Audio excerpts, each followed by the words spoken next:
Welcome to Chris Parkin Shooting Sports. I do a lot of reviews of CZ457s. I always talk about the barrel change, and people want to know how easy is it to do the barrel change. Well, here you go. I'm going to go through this real time. Number one, check the rifle's unloaded, take the bolt out. Turn it over. You're going to need two tools to do this, a T25 Torx key and a 3mm Allen key. Next step, take the magazine out. And then the third step is to take the rifle barreled action out of the stock. So there are two T25 Torx screws, front and rear of the trigger guard and magazine assembly. Lift that off there. You just need to make sure that goes over the magazine catch on the bottom here, and leave it that way up because that way the screws stay in. If you do happen to drop the screws out, just bear in mind they're both the same, but the rear one is longer and the front one is shorter.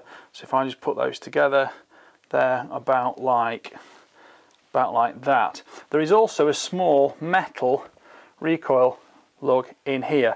Just make sure that pops back in there because it can drop out. It's not a huge issue if it is. I'll just leave those there now. Right, so here you go. This is the action and the barrel change procedure. It's really very simple. If you order a caliber mini set, you'll basically get a barrel with it, you'll probably get a magazine with it, and you'll also get a spacer with it. Now the spacer goes in there because if it's a 22 LR versus a 17 HMR, the magazine system's actually a little bit longer, so you'd take that spacer out. But we'll go through it as it is. So the first thing you need to do is just slacken off the rear screw and the front screw in the magazine well, using your 3mm Allen key, and then on the front of the action you can see there are two 3mm grub screws there, or 3mm Allen grub screws there. They're probably an M6 in size, and just back those most of the way out, to be honest. This is how I do mine. What the exact instructions are we can see, but then the rifle barrel will just pop out like that, and you can see on here you've got the chamfered in rebates here for the screws to bear up against, which push it into the action and lock it in position, and there's also a rebate here which fits on the spacer. Now to look in a bit more detail, if you're swapping between 22LR barrels, you won't need different spacers, same as with 17HMR barrels. But if you go between a 17HMR and a 22LR, you'll actually see there's a spacer system inside the action. And to remove that, you need to just take these screws. It's easy just to take them all the way off, to be honest. And that comes out like that.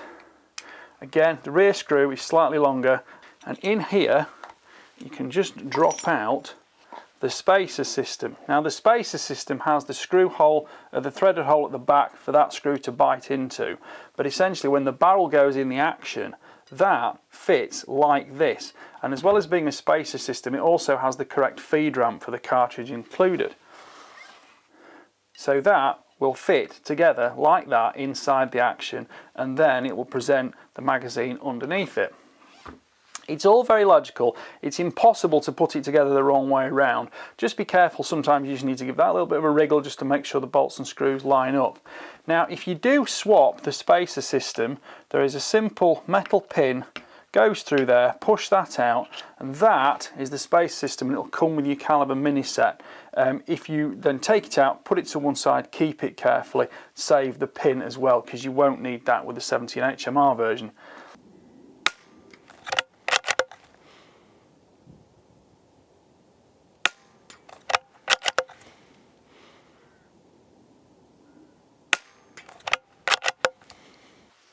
Right, when it comes to putting it back together, that's when it gets a little bit more fiddly, because if you have taken the space system out, you can't put it back together wrong, but it can just take a little bit of a wriggle to get it in the correct position. I found the easiest way to do this is to put the front screw of the magazine well in position. Just delicately, not too tight, leave those to one side. And then this goes inside. The rebate needs to be at the front, and then the threaded hole needs to be at the back. So if we slot that into the action here and just put your fingertip on it, that allows you to just give it a little bit of a wriggle, a little bit of an adjustment, and if you look in through the top you can see the threaded hole line up. Pop the rear screw in, and again just give it a little wriggle and it'll find that thread, And you just nip it in position. It doesn't need to be tight, and just leave that in position. It can't fall out of the way then. Now for the barrel to go back in. Use the V on top. This is obviously upside down, so if you've got the V facing up towards you, that will fit back into position here, and this is where that spacer needs to just be a little bit loose, just to make sure you can wriggle that into position. And once that's in there, tighten the two 45-degree opposing screws back into place. Just nip that one finger tight, nip this one finger tight. I tend to go with a torque of about 4 to 5 Newton meters on this, but it won't come out. It just needs to be held firmly in position. So that's there. The spacer inside is now locked completely in position, so I can just tighten up these two screws, just the front and rear, not too tight, probably about 2 to 3 Newton meters, because this is a polymer follower here. And then we're going to just put the spacer back in. You'll see there's a hole in the spacer, a hole in the side of the magazine well. Slot that back in there, watch them line up, and then just take the pin, give it a little wiggle, and that will just push back in there, and you're ready to go back together, and that'll be how the magazine will fit in. I'll just try the bolt in the rifle, make sure everything's working correctly, and that's absolutely fine. Safe, dry, fire. I'm ready to put it back in the stock now. Oops. So again, just watch out for that black pin there, because you don't want that to drop out. The rifle will drop easily into the stock. Just give it a wriggle and it'll fit correctly in position. Pop it the opposite way up. Front screw is the shorter one, rear screw is the longer one. Back with the T25 Torx key. Nip them in position. I tend to just give the rifle a little bit of a bump just to make sure everything's fitting back in place. And I'll tension these to about 4 Newton meters. It's a polymer stock, don't haul on them too tight, but you'll feel it come to position, then you'll just feel it add that little bit of torque, and it works perfectly well. And then the magazine goes back in the bottom, rifle the correct way up, bolt back in, and we're ready to go. So the barrel mini set is effectively that. You do need to be a little bit cautious to think about what barrel channel your stock has on it. So for example, if you've got a narrow barrel channel, don't add the varmint barrel, but you can of course put a narrow barrel into a varmint stock.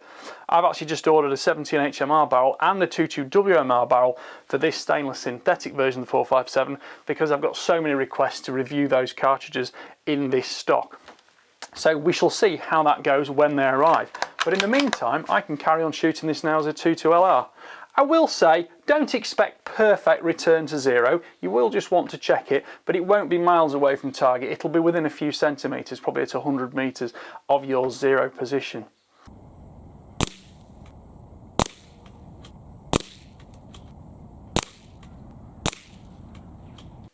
Well, thank you for watching that video. I hope you've enjoyed it. If you do want to see any more reviews, or you've got any more questions, particularly about the CZ457 in terms of setup and adjustment, please put that in the comments and we'll respond to those next time we've got one here. Right, thank you for watching. Bye for now.